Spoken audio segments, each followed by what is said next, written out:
Welcome back to episode 17 of our Tranmere Rovers Road to Glory career mode. Now, as we know, we struggled a little bit towards the end of the last episode, losing our last three games actually. To Blackpool, we lost to Wigan, and we lost to Stockport County as well. Some crazy goals in those games. The AI, for some reason, decided to find the ability to score weldies against us in those games. But our next few games, though, look at that, just 2 points separate ourselves from sixth place Wrexham at the moment. We have got the likes of Charlton Athletic, Barnsley and Peterborough, who are in the top 7 right now to face in the league. We've got Rotherham as well, and we have got a game there against Salford, which is in the BSM trophy. I mean, it's tough right now, but 16 games to go from now till the end of the season. We just have to win enough games to remain in the top 6 right now. I think we can do it, although the last 3 games doesn't show that, but I think we can improve, especially with our newly found forward 3 going into this game against Charlton Athletic. That forward 3, Mulligan, Patrick and Gibb, I cannot wait for them to start gelling together. But in midfield, you've got Parkin, Hendry and Webster. Arthur Stewart starts at left back, Leo Connor starts at right back. Come on, the Rovers. I've noticed a little bit of a trend this season. It's happened a few times, 3 times, maybe more. But it feels like every time we go into a run of bad results, say 2 defeats in a row, for example, we struggle to turn it around in the same episode. It's almost like I have to go away, refresh, come back with the next episode, and it gets better. But we've got the best defensive record in the division, something that we're really proud of. I mean, I bet the Stoke City fans are all watching this game right now and supporting Tranmere Rovers. They're just behind Charlton Athletic, who are top of the league. A win for us here, save on the near post, and a win for us here. And if Stoke City should go on to win their game, it means they will go above Charlton Athletic, back top of the league. We don't win the first header, but McGee comfortably collects that. He gets clattered though. He will look to set us off on a quick counter-attack, and Gibb has done really well to control that one. Hendry, look at the space for Webster, over the top, from back to front. Oh, get in, and that's how you turn defense into attack. Counter-attacking at its finest, and Charlie Webster gets his 5th goal of the season. He's benefited from the change of system, playing in that number 10 role. Oh, this has been really poor showing from Charlton Athletic so far. It's only 52 minutes played, but right now, you would think that we are the team top of the league. We have limited them so to very few chances. They haven't created any clear-cut opportunity as far as I'm aware. Josh Mulligan, our new signing, again counter-attack, and we get the 2nd goal. That's his 2nd of the season since we signed him as well. Oh, what a game this is turning out to be, man. I didn't expect such a, I want to say good performance from us, but then again, I didn't expect such a poor performance from Charlton Athletic. It's a comfortable save yet again. We go on to get the 2-0 victory, and this keeps our top 6 hopes alive. We are in the top 6 right now after all, but a win for us, 2-0 win for us, firmly puts us in that position. We need to carry on like this. We need to win as many games as possible. An email from the physios here only mean one thing. I think that's Tom Davis, our skipper. He's back from his injury. He's been out for the last 3 months, but it's good to have him back. It might just take a couple of weeks or so for us to start getting him involved in the games again, but he's certainly ready to return to first team training. What we're going to do very quickly here is convert Cameron Norman into a centre-back. He's been playing in that position for us pretty much all season. He's had the occasional games at right-back, but mainly he's been a centre-back for us this season. If we change his position to a centre-back there, how long is it going to take? Only a couple of weeks, so that's not too bad. And what I hope as well is he gets a lot closer to 65 rated once he's been converted. He's a little bit far away right now from being 65 rated, but hopefully the change in position benefits him. He feels a lot better as a centre-back anyway. But let's take a look. Stoke City now top of the league. It looks like Charlton Athletic have lost the game there, but we're still 6 points behind both teams, and we are 3 points above Barnsley, who are in the top 6 right now. going into this game against them. I know it's crazy to say this right now, right? But the fact that we are in the top three, it means it puts us under more pressure compared to the start of the season, where the objective would have been just to avoid relegation. But at this stage of the season, when you find yourself, in the top three, you want to at least go on to finish in the playoffs places. It's got to be tough. It's going to be tough. Barnsley, they are in the top six themselves. They've got a decent team here. I mean, just like ourselves, even though I've just said Barnsley, I've got a decent team, they are punching above their weight right now. I wouldn't have expected them to be in the top six. Oh, that's a huge mistake from Arthur Stevens. But Robbie Dees, who has been instrumental for us this season, the free agent signing, by the way, he's been pivotal. He's been so vital in those defensive areas for us this season. No way. Oh, we managed to deal with the initial corner, but not that time. Oh, come on, conceding the goal this early, man. Tell you what, we might have found it easy against Charlton Athletic, but this opening 23 minutes here, we've been outclassed. They're just so good at putting the pressure on you. Maybe we've got to move the ball much quicker than we're doing right now. But every single chance they get, they pounce on that second ball. They put the pressure on us. Every single opportunity that they get. And 26 minutes into the game, we are 2-0 down. Just like that. Come on, if we can just pull one back here before the end of the first half. Josh Mulligan decides to go on his own. But what a tackle. We have been outclassed for 82 minutes in this game. I can't remember us creating any meaningful opportunity. It could be now though. Oh, backheel. Oh, he's fine. Henry goes for the far post.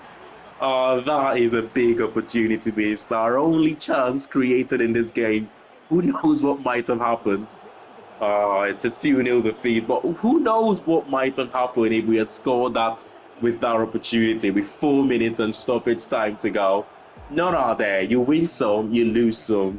I mean, we've done well to be in the position that we are right now, so we cannot be too disheartened. I can remember we said last season that if we were going to win a trophy, that the BSM trophy was probably our best chance of doing so, but boy, was I wrong, because we got knocked out very early in this competition. This season though, we have managed to make it into the quarterfinals, and it's looking like a strong possibility right now.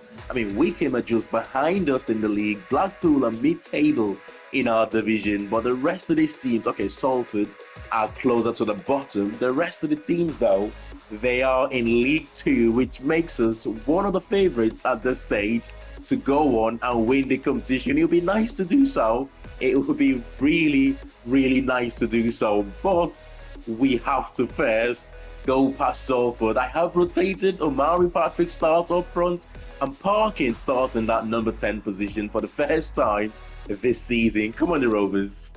I mean, this is not me trying to make excuses or anything, just in case things go wrong from now to the end of the season, but you have no idea how proud I am of this team. We've got a good blend of youth and experience in the team, and it certainly helped us this season. And that's the first time, by the way, that we have heard that Finlay is planning to hang his boots at the end of this season, which is a shame, really. Although we don't want to give him a new contract, I still think he can play at this level, or maybe League 2 for a different team next season. And it'll be a real shame to see him hang up his boots at the end of the season. He's not told us that, though. He's not told us that, which is a little bit of a surprise that he has decided to give that news to the press first before he lets his manager and his teammates know about it. What a chance there for Omari Patrick. Come on, just see this one out until the end of the first half. We can regroup and come again in the second half. It's been a close game so far. It's been quite cagey. Not many chances created. Good save there. I mean, he had space to run with the ball into the box, but he decided to go for the long-range shots, which, to be fair, worked to our favour. But first half, it's 0-0. We have to get better in the second half. And obviously with the BSM trophy, big tackle there to win possession back in our own half. But we're winning straight back. On the attack here, Patrick is going to play in Hawks. Oh, he's onside, surely, man. We've had two big chances in this game. I've just got a feeling if we don't take our chances, if this game goes to penalties. Oh, Saunders, get in! I was just going to say, if we don't take our opportunities and this game goes to penalties, we will be knocked out of the competition. And what a header from Saunders. One of the few headers that we have scored this season. It's always nice when you score headers, considering how difficult it is to score them in the game. In our first season, we were pretty much getting it out wide, putting crosses into the box, but it just never worked because of how ridiculous it is to score from crosses. But we get the 1-0 victory. We are at that stage now of the season where back-to-back wins or back-to-back defeats could make one hell of a difference for your season. We're 5th in the league with 6 points behind Charlton Athletic. Our next opponent, Peterborough, are 10th in the league, and we are 6 points above them at the moment. Just 2 wins in a row for us. We would comfortably be in that top 6, but at the same time, 2 defeats for us again might just put us out of the top 6 right now. And honestly, we cannot afford to be out of that top 6 because we will lose some good players this season if we don't get promoted. The likes of Robbie Dees, the likes of Webster, even Kerr Gibb might just be too good for this division if we don't get promoted. But like I said, couple of wins, back-to-back wins will put us in the right direction right now. Come on, the Rovers. One of the positives for us going into this game is the return of the skipper to the starting 11 here for us. He came off the bench in our last game in the BSM trophy, but this is his first start since his broken toe injury. Tom Davies, it's good to have him back in the team. Defensively, he makes us better. He makes us more assured and composed defensively. He might just be 59 rated, but he feels so much better than that. One of my worries the last time we faced this Peterborough side, by the way, was their pace to get in behind. They've got really quick attacking players. It's done well there to find, is that Debisi rather, to Odor. Poker goes for it. But good save from McGee on the near post. Let's just get it long, Stewards. There's no need to try and play out from the back. Davison has done well, though, to win the header.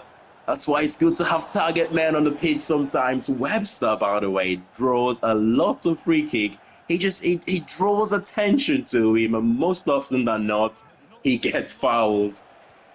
Gonna have to be a little clever here. Webster, who was gonna run in behind the defense, come short. Davison. Oh, Mulligan has made a good draw and reverse pass to Mulligan, and he gets his third of the season. We have had some luck signing players from the Scottish League, by the way. Cameron last season, probably the reason we went on to win the league, and this season it's Josh Mulligan. His third goal in 4 appearances. It's crazy. We just hope he carries this sort of form going, you know. Of course, we're looking to change his position to a left winger, which I think in terms of overall, he's going to get better just by doing that. Webster is playing a clever pass to Kerr Gibb. Oh, you should be finishing. Come on, that's so easy to play through our midfield like that, man. If we want to seed deep, we have to seed deep as a team. If we want to press, we have to press as a team. There's no need doing halfway. Go long, Kerr Gibb. Oh, what a control, man. He just looks so aesthetically pleasing, you know. Some of the things he does, you wouldn't believe he's a 65 rated player. He doesn't score too many goals, but he's been really good for us. It's all about that control from Kerr Gibb. And Josh Mulligan gets a double. He gets a brace. His 4th goal in 4 appearances for us. Oh, what a signing he's been, man. I just hope, it's not going to carry on forever, but whilst he's in a good run of form like this, long may he continue. And who was there to stop them from getting a shot off? Of course, it's Tom Davies. We really do miss him, you know. We really did miss him, I should say. Davis with a couple of blocks there again. He's defensively so solid for us, you know.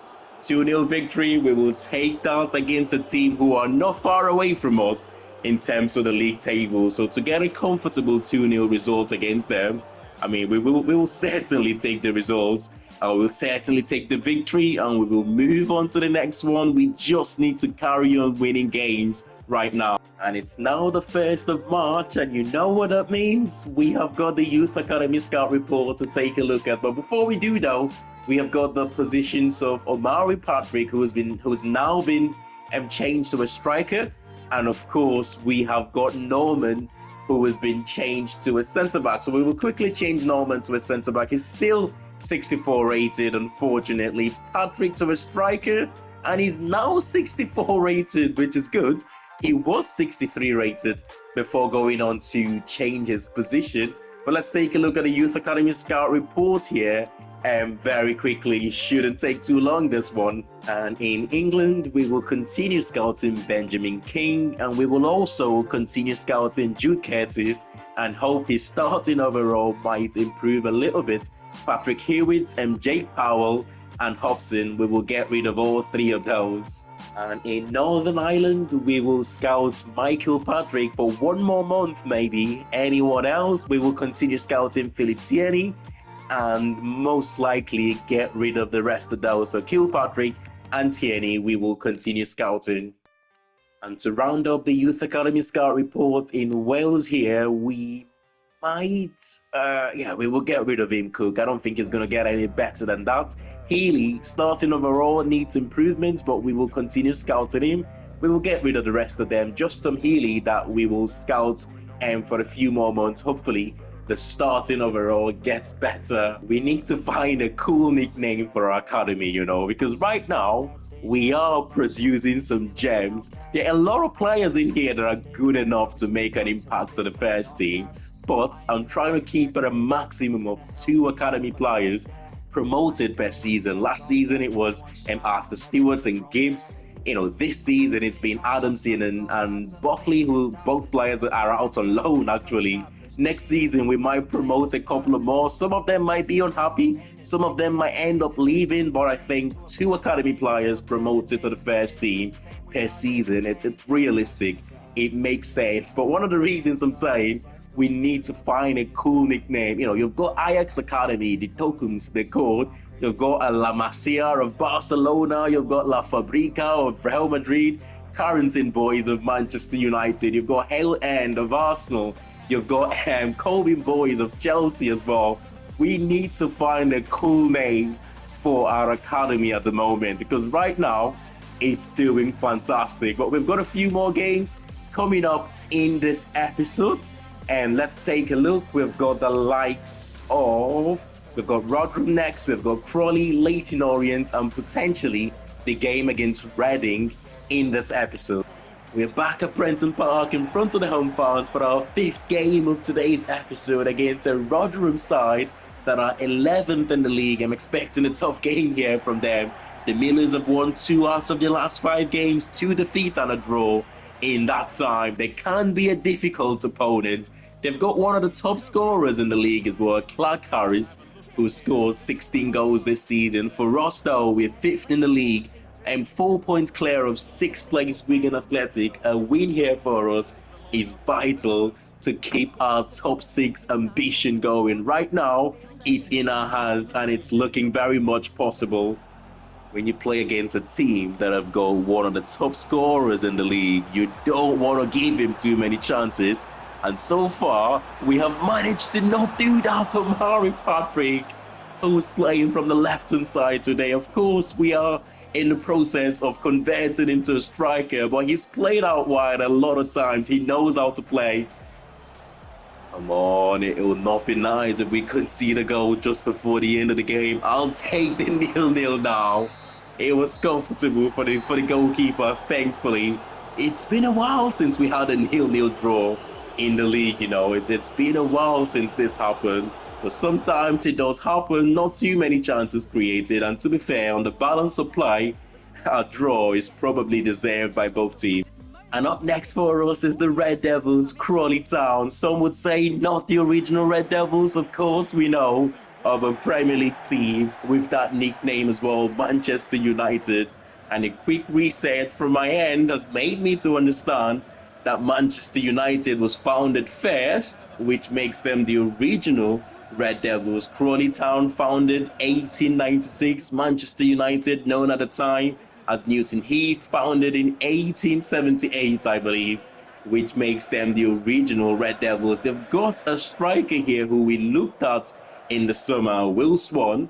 So that is a player to watch out for going into this game. What we want to try and do in this game is turn that draw from our last game against Rotherham into a victory here. That's so important for us, by the way, to keep our ambitions of the top six. Oh my God, I'm a little bit surprised myself, the amount of space that Charlie Webster has found himself in there, given the sort of form that he's been in this season. You would not expect him to have that sort of space. I mean, 6 goals for him this season. I did say when we change to that centre attacking, or when we change to a system that requires a centre attacking midfielder, oh my God, Foster feeling like Lionel Messi out there, just keeping past our player, of course. Who was there to convert it? It is Will Swan, a striker that we looked at in the January transfer window, but we decided to convert Omari Patrick instead. He's come back to haunt us here. We have to win this game, man. A draw, although good for us, some would think, but I don't necessarily think it's good for us. And straight from kickoff, we respond to that. We get our second goal of the game. He gets his second goal of the game. Charlie Webster, he's been so impressive this season, man. One of the things that have worked to our advantage in this Road to Glory career mode so far is all the signings that we have made. There have been, oh, what a challenge! They have been success for us, which is really good to see. I mean, it delays the progress, doesn't it? When your players are not hit, when you sign, oh, the save there. When you sign players, right, you want at least 70% of them to be hit. And so far, 100% of our signings have made an improvement to this team, or 100% of our permanent signings, rather. A lot of corners from Crawley in this game and have been causing troubles. That's it. It's a 2-1 victory for us. They had, three corners in a row where it looked like we were going to concede, but we did manage to hang on, and it was vital that we took all 3 points from this game. And of course, that man, Charlie Webster, has won it for us. What a performance.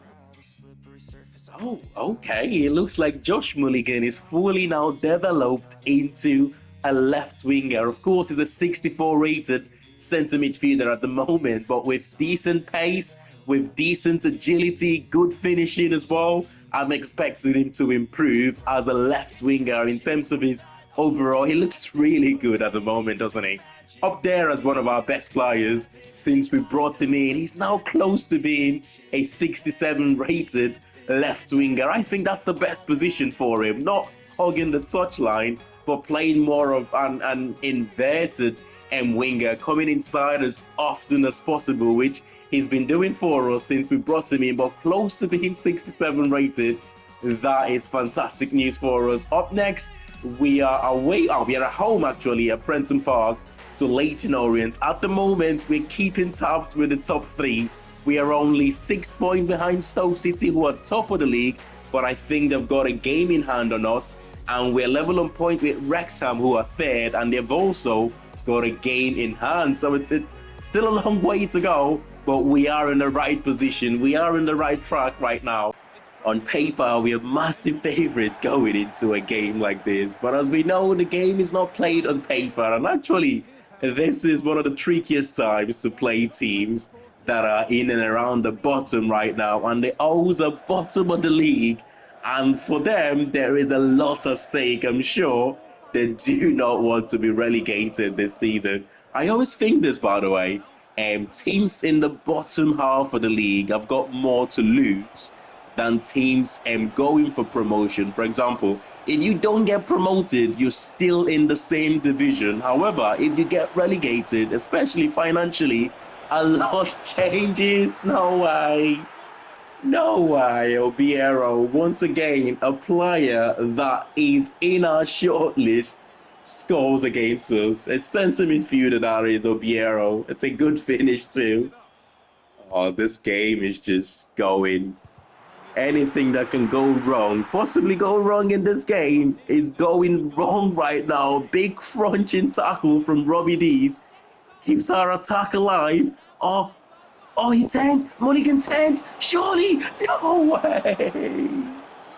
Oh, what a chance. We might not get any more in this game. That is a massive opportunity. Oh, that's it. It's a 1-0 defeat for us. We didn't create too many chances in this game. And honestly, Leyton Orient deserved the victory. And I'm sure it's going to do them the world of good, given that they are in the bottom of the league right now and they want to try and do everything possible. It's been such a strange episode, hasn't it? Some mixed results. We've got victories against teams that you don't expect us to win against, and we have lost to teams that you don't expect us to lose against. It's been crazy, but hopefully though, we can get a win against a Reading side that are 10th in the league right now, 3 defeats in their last 5 games. They are struggling for form at the moment.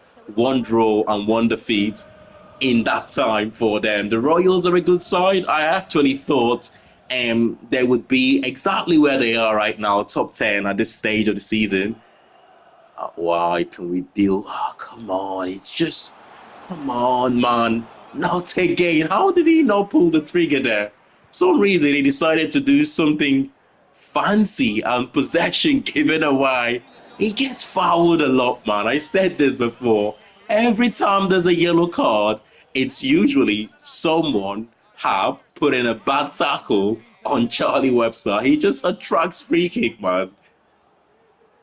Oh, 0-0 is not good for us. Not after the defeat in the last game. 0-0 doesn't do us any good. Big chance there for Reading. 78 minutes. One last opportunity, maybe 2 minutes of stoppage time. Is the referee going to allow us time? Just under 30 seconds. Davison trying to get us back as quick as possible from back to front. Davison to Omari Patrick. Last kick of the game. Can't you believe it? Last kick of the game. We will get a 1-0 victory here against a Reading side that have been defensively solid in this game, man. And that is so heartbreaking for them to lose it that way. I cannot believe it myself. The referee allowed us slightly more time, maybe, but we still had to make it count. And Omari Patrick with his 3rd goal of the season. What a way to win the game. Only 2 games stands between us and lifting a trophy this season. It's the BSM Trophy semi-finals we're going into next. A tough game though, because Wycombe are a really good side. The other semi-final game, Port Vale against Blackpool. Blackpool you would expect to win that one.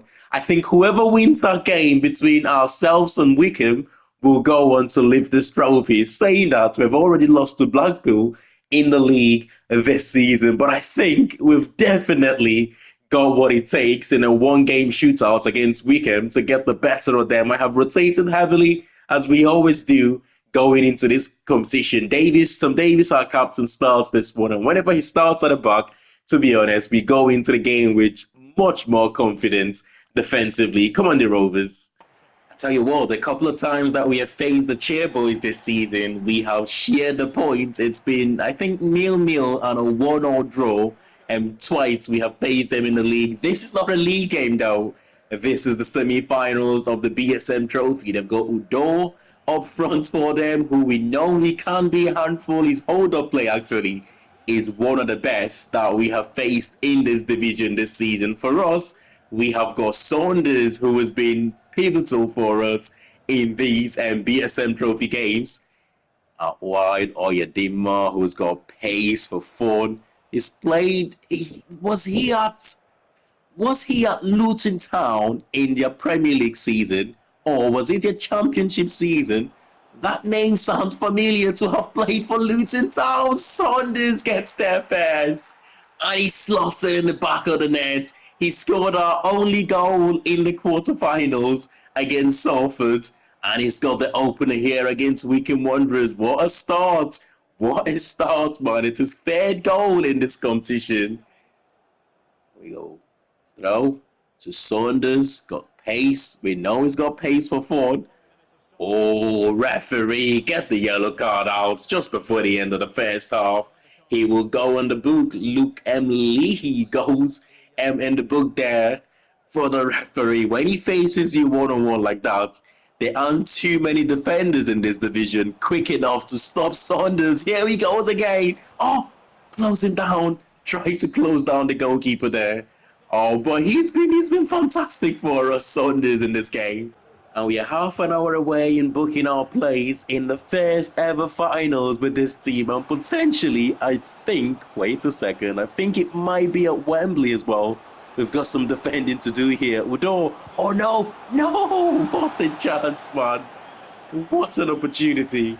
Oh, you have to have a little bit of luck sometimes to progress through the cup competitions. And we absolutely did there, because Wycombe Wanderers had an amazing chance to get the leveler, and which would have took this game to penalties, but it just wasn't to be for them, and we go into the finals, potentially Wembley. I told you it was going to be Blackpool if we did manage to get ourselves in the finals of this competition. They were always going to beat Port Vale, let's be honest. 2-1 victory for them. Talking about Blackpool, by the way, they have collected 4 points from us this season in the league. It's a draw in the first leg and a defeat to them in the second leg. Although they might not be doing too well in the league, they have certainly got our numbers this season. Hopefully, though, in the finals, it will be a little bit different. But Stoke City backed up with the league, 6 points clear of second place Charlton Athletic. You would think they would go on to win the league from there. But the last time I said that,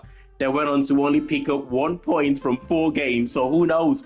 We've got Wrexham in third, Barnsley in fourth. We're only a couple of points behind Charlton Athletic in second place, by the way. So that second spot could be up for grabs with about 6 games to go or 7 games to go from now to the end of the season. Blackpool is 16th in the league, by the way, which, I mean, based on both the form of both teams in the league, you would think we would go on to win that finals, right?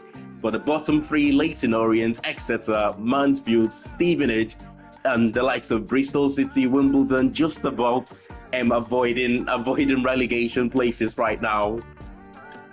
Oh, there's been a little bit of a twist in the race for Golden Boot as well. Paul Mullin leads the way now. It was Josh Kelly for a long time this season, but it's now Paul Mullin of Wrexham. Brian White in second there, 19 goals. Got the likes of Josh Kelly and Bajan Ho, 18 goals, by the way. He's the only player that's not a striker in the top 5, which is ridiculous. A central attacking midfielder that plays out wide as well, 18 goals in the division. We don't have any player in the top 20 right now. We know that, which is ridiculous, really. In terms of assists, John Jules still leads the way, 13 assists. It looks like he's going to be the most creative player in the league in terms of assists. We don't have any player in the top 20 for goals and assists this season. Talking about clean sheet though, McGee leads the way on 22 assists in 37 games. That is incredible. But smash a like on the video if you have enjoyed this one, and I'll see you all in the next one. Thanks for watching, and bye for now.